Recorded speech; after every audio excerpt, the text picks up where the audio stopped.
अऊज़ु बिल्लाहि मिनश शैतानिर रजीम बिस्मिल्लाहिर रहमानिर रहीम। सूरतुन अनज़लनाहा व फ़रज़नाहा व अनज़लना फ़ीहा आयातिन बय्यिनातिन लअल्लकुम तदक्करून। अज़्ज़ानियतु वज़्ज़ानी फ़ज्लिदू कुल्ल वाहिदिन मिनहुमा मिअत जल्दह वला तअख़ुज़ुकुम बिहिमा रअफ़तुन फ़ी दीनिल्लाहि इन कुन्तुम तुअमिनून बिल्लाहि वल यौमिल आखिर वलयशहद अज़ाबहुमा ताइफ़तुम मिनल मुअमिनीन।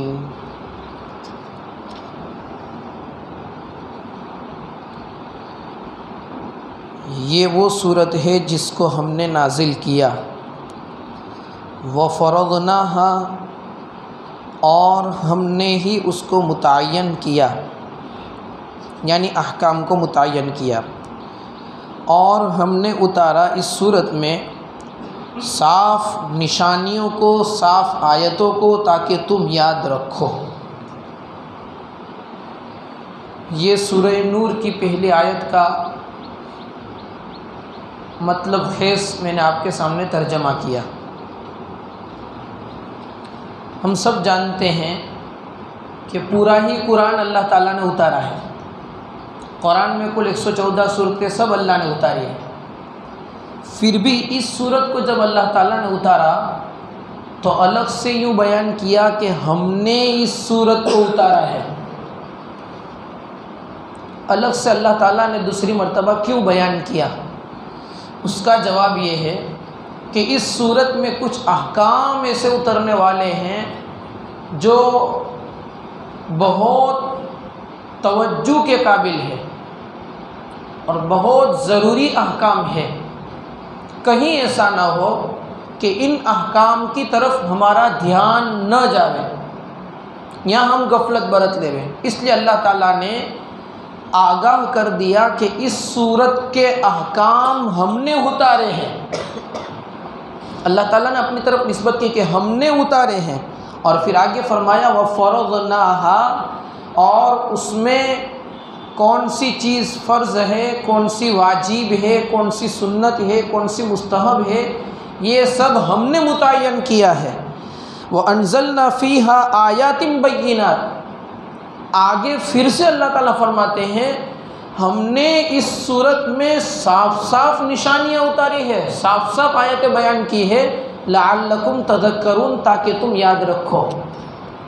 ये अल्लाह ताला ने सूरत शुरू करने से पहले ही, मतलब पहली ही आयत के अंदर इस आयत के ज़रिए से हमें तवज्जो दिलाई कि तुम इस सूरत को पढ़ने में और समझने में थोड़ा ध्यान से काम लेना, इसलिए कि इसमें कुछ ऐसी अहम बातें मौजूद हैं।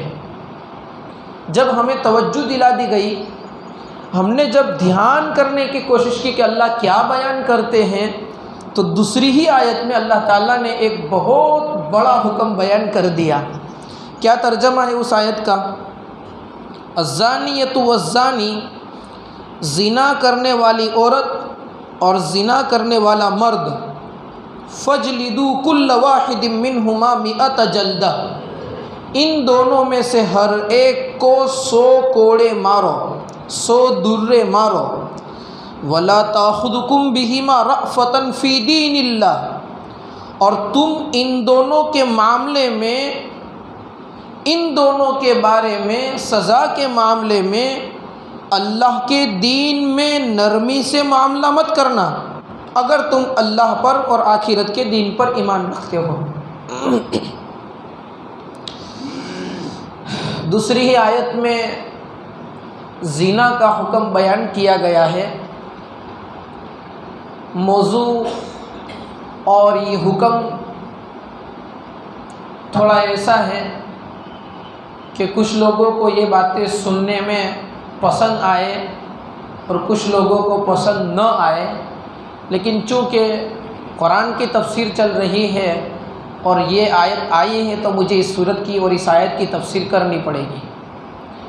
ज़िना कहते हैं कोई अजनबी मर्द कोई अजनबी औरत के साथ अपनी ख्वाहिश को पूरी करे, उसको ज़िना कहते हैं।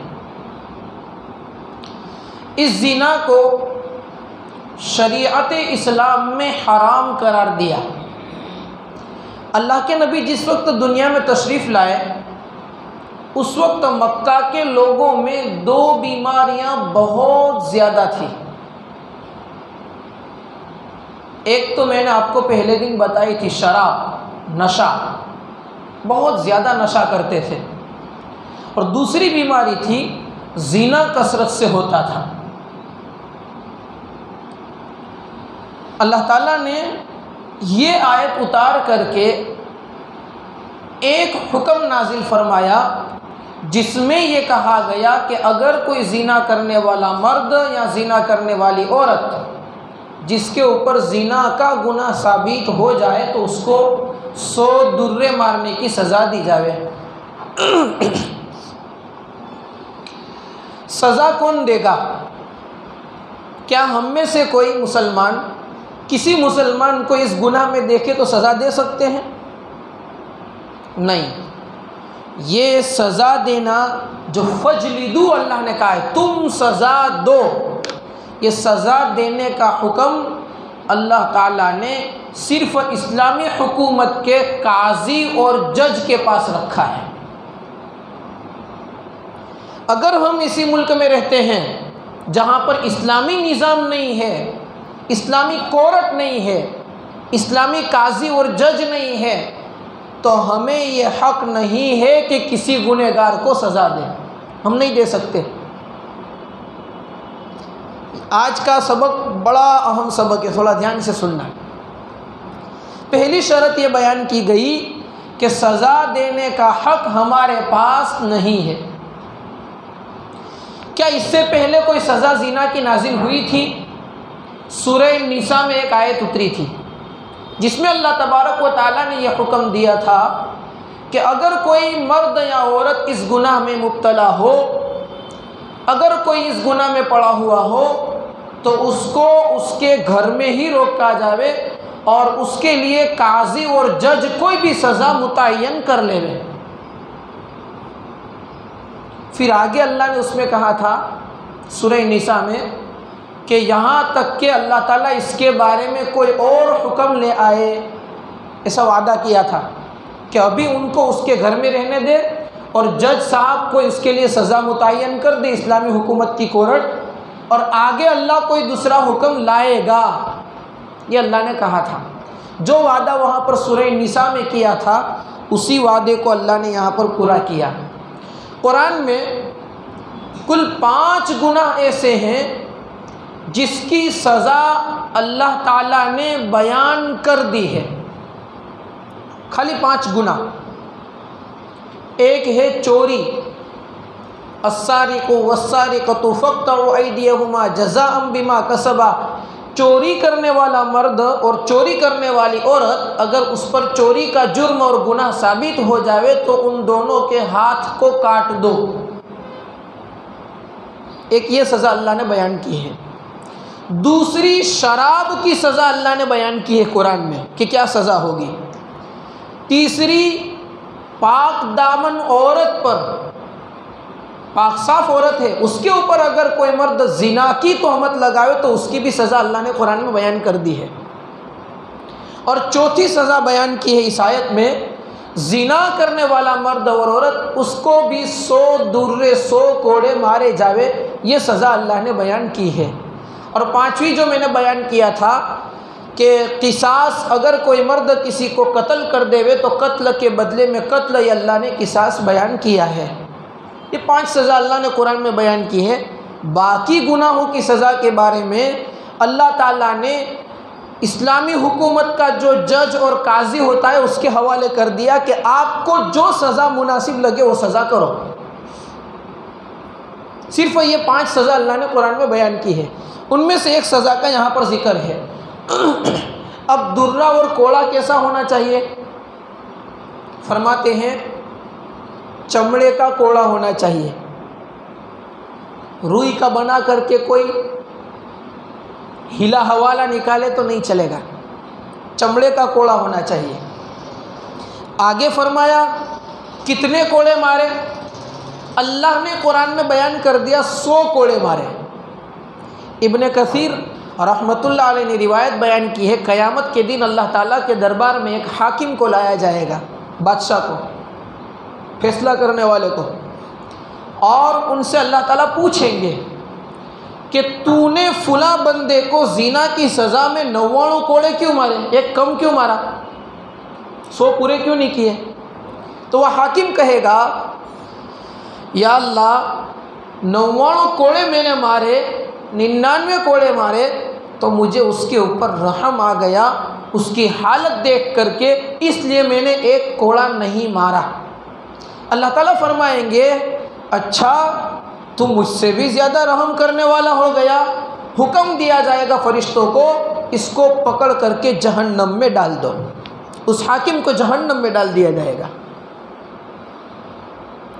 उसी रिवायत में इब्ने कसीर ने बयान किया है, एक दूसरे हाकिम को लाया जाएगा, उससे अल्लाह ताला पूछेंगे, तूने तेरी हुकूमत में एक ज़िना करने वाले मुजरिम को 101 कोड़े क्यों मारे, एक ज़्यादा क्यों मारा। वह हाकिम कहेगा, या अल्लाह 100 कोड़े मारे फिर भी मुझे उसकी शरारत नज़र आती थी, इसलिए मैंने एक ज़्यादा मार दिया। अल्लाह ताला फरमाएंगे, अच्छा तो मुझसे भी बड़ा हाकिम हो गया है, फरिश्तों को हुक्म होगा इसको पकड़ करके जहन्नम में डाल दो। ये अल्लाह का इंसाफ होगा क़यामत के दिन। इसीलिए कहते हैं कि अगर कोई मर्द या औरत ज़िना कर ले और उसको हुकूमत ने सज़ा दे दी 100 कोड़े की, और 100 कोड़े उसको मार दिए गए, तो अब हमें उसको बुरा कहने का कोई हक नहीं रहता। ये सज़ा किसकी है, 100 कोड़े मारने की। एक इसके बाद हदीस बयान की गई है, मुस्लिम शरीफ की रिवायत है, अल्लाह के नबी सल्लल्लाहु अलैहि वसल्लम ने फरमाया, हज़रत उमर रज़ी अल्लाह ताला अन्हु के ज़माने में हज़रत उमर ने इसको बहुत ज़ोर से मसले को उठाया था कि अगर कोई ज़िना करने वाला मर्द और औरत ऐसे है जिसकी शादी हुई नहीं है तो उसको 100 कोड़े मारने हैं। अगर शादी हो गई है, निकाह हो गया है, उसके बाद भी अगर मर्द और औरत ज़िना करते हैं तो उसकी सज़ा तो इस्लाम में रज्म है। रज्म किसको कहते हैं, रज्म कहते हैं ज़मीन के अंदर कमर तक खड्डा खोदा जाता है, उसमें उस गुनाह करने वाले मर्द को उतार करके इतना ज़मीन में ज़िंदा दफन कर दिया जाता है कमर तक, और उसके बाद फिर लोगों को हुक्म दिया जाता है कि तुम पत्थर ले करके इसको इतना पत्थर मारो, इतने पत्थर मारो कि उसकी जान निकल जाए, मर जाए। ये सज़ा इस्लाम में ज़िना की रखी गई है। इतनी बड़ी सज़ा इसलिए रखी गई, और अल्लाह के नबी ने उस हदीस में फरमाया है कि जिसने शादी नहीं की और ज़िना किया तो उसको खाली 100 कोड़े नहीं, 100 कोड़े से ज़्यादा उसके लिए सज़ा ये है कि उसको 1 साल तक तड़ी पार कर दिया जाए, चिलावतन कर दिया जाए। मर्द हो तो मर्द को भी, औरत हो तो औरत को भी। इतनी भारी सज़ा क्यों रखी है। गुनाहों की सज़ा अल्लाह ने जो बयान की है उनमें सबसे भारी सज़ा ज़िना की है। ये क्यों रखी है, इसलिए रखी है कि इस गुनाह की खराबी भी इतनी ही बड़ी है। जो बंदा या बंदी ज़िना का आदी होता है, आदत होती है जिसको, उस बंदे को अल्लाह तबारक व तआला दुनिया में ज़िंदगी तंग कर देता है, रोज़ी उसकी तंग हो जाती है, उसकी ज़िंदगी में से चैन सुकून अल्लाह ताला ख़त्म कर देते हैं, उसका मिजाज चिड़चिड़ा कर देते हैं, छोटी सी बात पर गुस्से होकर के पता नहीं कितनी लड़ाइयाँ कर लेता है। ये सब सज़ाएँ दुनिया में अल्लाह ताला ने रखी है, और सबसे बड़ी सज़ा यह है कि अगर इसकी इजाज़त दी जाती तो किसी का नसब भी महफूज न रहता, किसी का नसब महफूज न रहता। ये इस्लामी सज़ा है, और जिन हुकूमतों ने यह सज़ा रखी है वहाँ पर आज भी ज़िना के दरवाज़े बंद हैं, आज भी कोई हिम्मत नहीं करता। और जिन हुकूमतों ने, जिस मुल्कों में ज़िना की कोई सज़ा नहीं है, जैसे हमारे अपने मुल्क में कोई सज़ा नहीं है, तो नतीजा यहाँ तक आ गया है। हमारे यहाँ तो अभी थोड़ी पाबंदी है, बरतानिया, लंदन, अमेरिका, वहाँ पर ज़िना की कोई सज़ा नहीं है, कोई ऐब नहीं समझा जाता, बल्कि हुकूमत की तरफ से कहा गया है कि अगर मर्द और औरत बालिग है, 18 साल की उम्र हो गई है, तो अपनी मर्ज़ी से जैसा चाहे ज़िंदगी गुजार, इसको उसके माँ बाप भी नहीं रोक सकते। बेटी गलत रास्ते पर जाए और बाप उसको रोके और बेटी कोर्ट में जाकर केस कर दे कि मेरे अब्बा ने मेरे इस काम पर मुझे मना किया है, तो उसके बाप को जेल होती है। ये कानून है। उसका नतीजा ये हुआ कि ये कुछ सालों पहले उन्होंने कानून बनाया था, लेकिन उस कानून की वजह से आज ये हाल हो गया कि ईसाइयों के बहुत बड़े बड़े ख़ानदान की नस्लें ख़त्म हो गई। कैसे हुआ ये? नौजवान मर्द को जब कभी ज़रूरत पड़ती तो ज़िना वाला रास्ता इख्तियार कर लेते और शादी नहीं करते हैं। शादियां बंद हो गई तो औलाद का सिलसिला बंद कर दिया गया, औलादें ख़त्म हो गई, नस्ब ख़ानदान पूरा हो गया, बहुत बड़ी बड़ी नस्लें ख़त्म हो गई, ख़ानदान के ख़ानदान बर्बाद हो गए। कोई नाम लेने वाला नहीं कि ऐसा कोई ख़ानदान था। ये तो खाली थोड़े सालों का ये निचोड़ आया है। अल्लाह ताला ने ऐसी सारी बातें जो इंसान के लिए दुनियावी ज़िंदगी में भी मुश्किल हो और आखिरत में उसके लिए पकड़ का ज़रिया बने, उन सारी बातों को इस्लामी कवानीन में, इस्लामी कानून में पाबंदी लगा दी है। अब ये कि मर्द को और औरत को सज़ा कैसे की जाएगी? अगर मर्द ज़िना करने वाला है, उसको सज़ा करने का तरीका इस्लाम में बयान किया गया है कि उसको जिस्म पर से कपड़े उतार दिए जाएंगे, सिर्फ एक लुंगी बांधी जाएगी तिहबंद, और लुंगी पहना करके फिर उसके ऊपर उसको कोड़े मारे जाएंगे। देखो कितनी सख्ती इस्लाम में बयान की गई है। औरत है, उसके कपड़े तो नहीं उतारे जाएंगे, अलबत्ता उसको रुई वाले, जाड़े, ऊन वाले कपड़े पहनने की इजाज़त नहीं होगी। फिर उसके बाद उसके ऊपर सज़ा बरसाई जाएगी 100 कोड़े की, और अगर शादीशुदा है तो उसको रज्म किया जाएगा। क्या अल्लाह के नबी के ज़माने में ऐसे कोई वाक़ियात मिलते हैं? 2 वाक़ये ऐसे मिलते हैं जिसमें अल्लाह के नबी ने रज्म का हुक्म दिया है। लेकिन रज्म करने से पहले काजी साहब के पास दलाइल भी ऐसे मजबूत होने चाहिए। हमारे मुल्क हिंदुस्तान की तरह नहीं कि एक गुनाह के बारे में इल्ज़ाम लग गया तो उसको साबित करने में सालों लग जाते हैं, और साबित हो चुका तो फिर सज़ा करने में सालों लग जाते हैं, और साबित नहीं हुआ तो फिर उसका मज़हब देखा जाता है। अगर मुसलमान है तो जेल में रहेगा, गैर मुस्लिम है तो उसको छोड़ दिया जाएगा। ये आज का रवैया हो गया है। इस्लाम का कानून तो ये है, आज के सबक के अंदर आपको पता चलेगा कि इस्लामी कानून की कैसी एक अहमियत है और क्या पाबंदी के साथ कवानीन मुतय्यन किए हैं। इस्लामी कानून में ये शर्त है कि काजी फैसला करने से पहले कुछ चीज़ों का पाबंद होगा। जो भी जज होगा उसके लिए ज़रूरी है कि जो गुनाह आपके पास पेश हुआ है, मिसाल के तौर पर 2 आदमी का नाम आया कि भाई ज़ैद ने किसी औरत के साथ ज़िना किया है, उसका नाम कोर्ट में आया, तो काजी ज़ैद को और उस औरत को बुला करके अपनी कोर्ट में हाजिर करके सबसे पहले केस करने वाले से कहेगा कि आप 4 गवाह ले आओ। दूसरी सारी जगह पर 2 गवाह बयान किए हैं, एक मर्द 2 औरत तो भी चलेगा, 2 मर्द होगा तो भी चलेगा। ज़िना वाली सज़ा की बात आती है तो कोर्ट में काजी से कहा गया कि तुम 4 गवाह ले आओ, 1-2 से नहीं काम चलेगा, 4 गवाह। गवाह कैसे होने चाहिए? वो गवाह अल्लाह के नबी सल्लल्लाहु अलैहि वसल्लम बहुत हया वाले और शर्मीले थे, आप बहुत शर्म वाले थे, लेकिन हक बात बयान करने में कभी शर्माए नहीं हैं।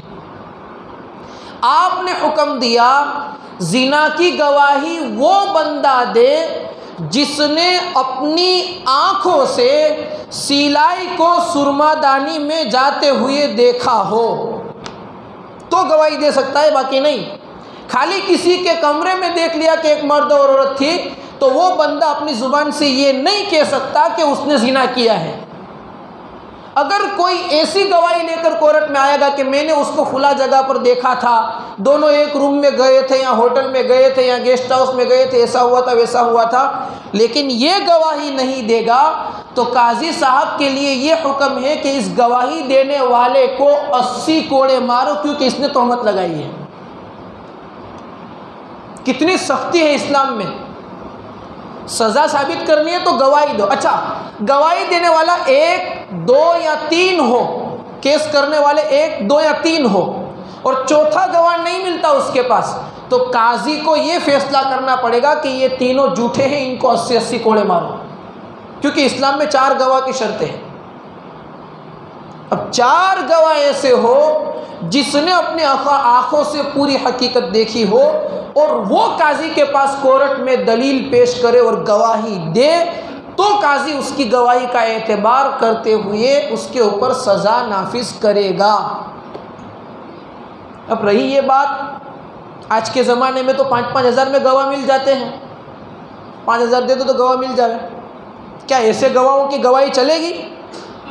हाँ, इस्लाम में गवाही उसी की एतबार और मोतबर है जिसने ज़िंदगी में कभी किसी के ऊपर तोहमत न लगाई हो।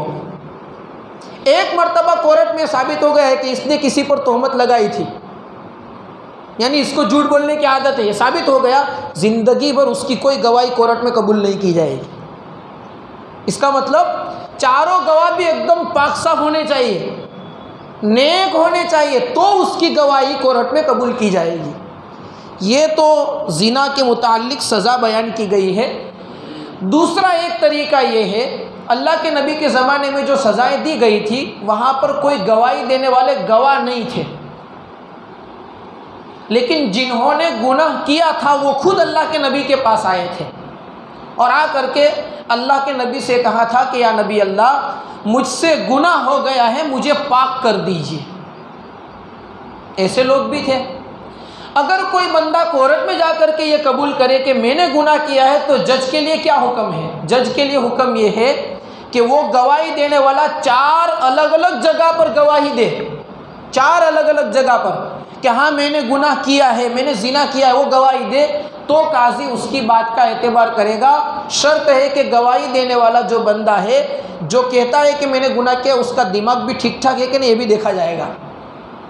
कभी कभार क्या होता है, इंसान थक जाता है, ज़िंदगी से तंग आ गया है, तो चलो अब मरना ही है तो कोर्ट में जाकर के खोटे दावे कर दे, मैंने ये किया है वो किया है, ताकि मौत की सज़ा आ जाए, खुदकशी का गुनाह ना आए खुद के ऊपर, अपघात का गुनाह ना आए। इसलिए इस्लाम में कहा गया उसका दिमागी तवाज़ुन भी देखा जाएगा कि दिमाग ठीक ठाक है कि नहीं, ये गवाही ये कबूल तो कर रहा है। अब अल्लाह के नबी के ज़माने में हज़रत माइज़ अस्लमी अल्लाह के नबी के पास आए और आकर के अर्ज़ किया कि या नबी अल्लाह, ए अल्लाह के नबी, मुझसे गुनाह हो गया है, आप मुझे पाक कर दीजिए। तो अल्लाह के नबी ने कहा भाई इसको हटाओ, ये क्या कहता है, इसको पता भी है कि नहीं क्या बोलता है। तो वो साहब अल्लाह के नबी दाएं तरफ घूम गए, तो वो जो माइज़ थे, माइज़ अस्लमी, वो सीधे दाएं तरफ आ गया, आकर कहने लगे या नबी अल्लाह, मुझे पाक कर दीजिए, मुझसे गुनाह हो गया है। तो अल्लाह के नबी ने अपना चेहरा फिरा लिया इस तरफ, बाईं तरफ। अरे भाई देखो ये क्या कह रहा है, इनको समझाओ कि ये सही भी बोल रहा है कि नहीं, क्या बोल रहा है, इसकी सज़ा क्या है, इसको पता है। फिर से ये इस तरफ आया बाईं तरफ, और माइज़ अस्लमी ने आकर कहा कि अल्लाह के नबी, मुझसे गुनाह हो गया है, मुझे पाक कर दीजिए। आपने वहाँ से भी चेहरा फिरा लिया, तो उसने चौथी जगह पर जाकर के अर्ज़ किया कि अल्लाह के नबी, मुझसे गुनाह हो गया है ज़िना का, आप मुझे पाक कर दीजिए। जब 4 जगह पर अलग अलग गवाही हो गई आपके सामने और वो खुद ने इकरार किया, तो अल्लाह के नबी ने फैसला किया कि अब इसको रज्म कर दिया जावे। आप डायरेक्ट फैसला नहीं करते थे, भले आप तमाम नबियों के सरदार थे। बहुत अजीब उनकी तौबा का वाक़या है। जब माइज़ अस्लमी रदी अल्लाह ताला अन्हु को उससे गुनाह हुआ था ज़िना का, और जब वो अपने आप को पाक कराने के लिए अल्लाह के नबी के पास आए थे, और अल्लाह के नबी ने उसके लिए रज्म की यानी मौत की सज़ा सुनाई, और सहाबा को हुक्म दिया कि इसको ले जाओ मैदान में और जा कर के पत्थर मार करके संसार कर दो, तो लोग वहाँ पर पत्थर मारने लगे। उसको मैदान में खड़ा रख कर के पत्थर मारना शुरू किया। वो इधर उधर तकलीफ़ की वजह से जब भागने लगा, तो एक सहाबी के हाथ में ऊँट को जब ज़बा कर दिया जाता है तो उसकी जो खोपड़ी, हड्डियों की खोपड़ी होती है, हाटका की खोपड़ी, वो जो पुरानी पड़ी हुई होती है, इसी खोपड़ी हाथ में थी। उसने जब वो भाग रहा था तो पीछे से एक खोपड़ी मारी, जिससे वो माइस गिर गया और उसके ऊपर फिर पत्थर पड़े और वहीं उसका मौत आ गई, यानी सज़ा पूरी हुई। तो उसने आकर अल्लाह के नबी सल्लल्लाहु अलैहि वसल्लम की बारगाह में अर्ज़ किया कि या नबी अल्लाह, माइस तो भाग रहा था, वो तो अच्छा था, मेरे हाथ में हड्डियों की खोपड़ी थी, मैंने पूरी खोपड़ी उसको मारी जिसकी वजह से वो गिर गया। जब ये बात अल्लाह के नबी के सामने सुनाई गई तो अल्लाह के नबी सल्लल्लाहु अलैहि वसल्लम ने फरमाया, मेरे सहाबा, वो चाहता था तो जाने देना था ना, अल्लाह उसको माफ़ कर देता, तुमने क्यों मारा? आप इतने रहमतुल लिल आलमीन थे।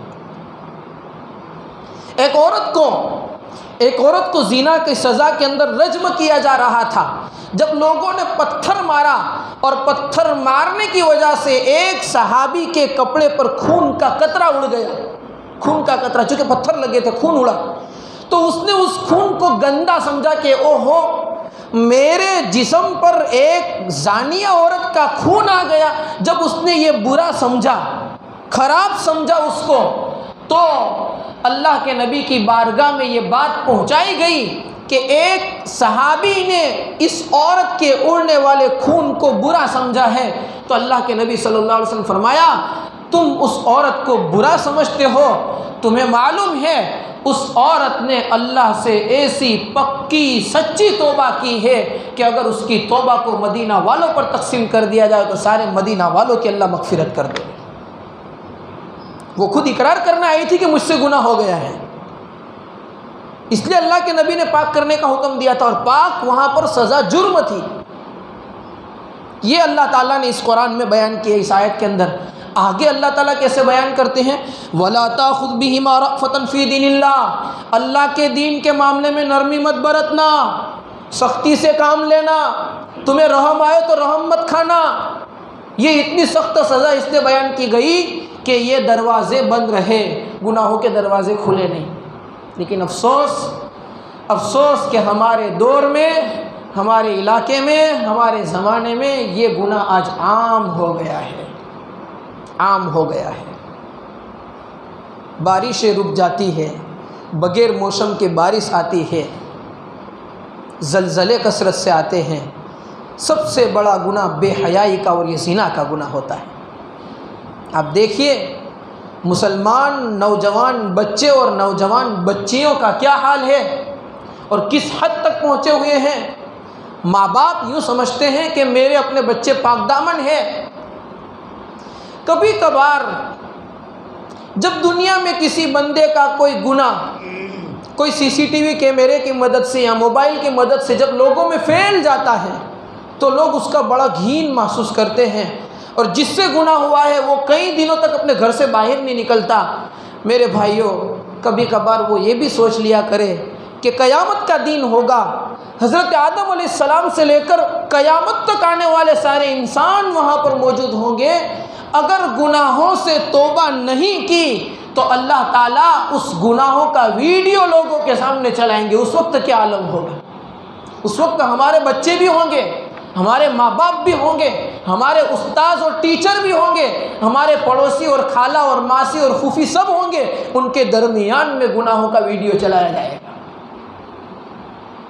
दुनिया के अंदर गुनाह करके कोई यूँ समझ ले कि मुझे कोई पकड़ने वाला नहीं, ये अल्लाह ताला की तरफ से ढील होती है, अल्लाह की तरफ से ढील होती है। और जब पकड़ आती है, जब हुकूमत की तरफ से ऐसी जो सज़ा बयान की गई वो शराइत नहीं होती और हुकूमत की तरफ से पाबंदी नहीं होती, तो इसका मतलब ये नहीं होता कि अल्लाह ताला इस गुनाह के ऊपर पकड़ नहीं करेंगे, बड़ी सख्त पकड़ होगी। तो आगे अल्लाह ने फरमाया, वला ताखुद बिहिमा रअफ़तुन फ़ी दीनिल्लाह, अल्लाह के दीन के मामले में ज़िना करने वाली औरत और मर्द के बारे में नरमी इख्तियार न करना। अब यहाँ पर एक और बात बयान की है, इन कुंतुम तुमिनून बिल्लाहि वल यौमिल आखिर, अगर तुम अल्लाह पर और आखिरत के दीन पर ईमान रखते हो तो। हाँ, अगर तुझे अल्लाह पर ईमान नहीं है तो नरमी करो गुनाह करने वालों पर, आखिरत के दिन पर ईमान नहीं है तो नरमी करो। अगर अल्लाह और आखिरत के दिन पर ईमान है तो तुम्हें नरमी नहीं करनी चाहिए। अगर हमारा बच्चा या हमारी बच्ची इस गुनाह वाली लाइन में, जिना वाली लाइन में, जिना किया नहीं है लेकिन उस लाइन में जा रहा है, तो बाप की सबसे बड़ी जिम्मेदारी है कि उनको सख्ती के साथ रोका जाए। खाली रोका नहीं, बहुत बड़ी सख्ती के साथ रोका जाए, क्योंकि अल्लाह ने फरमाया ला ताखुद, तुम नरमी मत करना अल्लाह के दीन के मामले में। ऊपर एक आयत बयान की है, अज़्ज़ानियतु वज़्ज़ानी, जो बात बयान की है अल्लाह ताला ने कुरान में जहाँ कहीं अहकाम बयान किए हैं तो ज़्यादातर यही कहा है, जैसे या अय्युहल्लज़ीना आमनू, ए ईमान वालो, ए ईमान वालो, ए ईमान वालो, यानी ए ईमान वाले मर्दों। सब जगह पर अल्लाह ने हुक्म दिया है तो क्या कहा है, ए ईमान वाले मर्दों। मर्द के करके औरत को मर्द के अंदर मान लिया गया है कि भाई औरतें चूँकि सतर है तो औरत का नाम अल्लाह ताला ने ज़्यादा नहीं लिया है, मर्दों को मुखातब करके अल्लाह ने कहा है। हाँ, औरत के लिए भी वो हुक्म है लेकिन मर्दों को कहा है। कुछ गुनाह ऐसे हैं कि जिसके बारे में हो सकता है सामने वाले को शक हो जाए लोगों को कि यार औरत के लिए सज़ा होगी कि नहीं, जैसे चोरी। चोरी के बारे में हाथ काटने का है तो ऐसा होता है कि मर्द का तो हाथ काटने का है लेकिन औरत का भी हाथ काटने का है कि नहीं, ऐसा शक में ना रहे इसलिए अल्लाह ने दोनों का जिक्र कर दिया। तो क्या कहा, चोरी का अस्सारिकु वस्सारिकतु फक़्तउ अयदियहुमा, चोरी करने वाला मर्द और चोरी करने वाली औरत, इन दोनों के हाथों को काट दो। यहाँ पर अल्लाह ने औरत का जिक्र किया लेकिन पहले मर्द का जिक्र किया फिर औरत का जिक्र किया।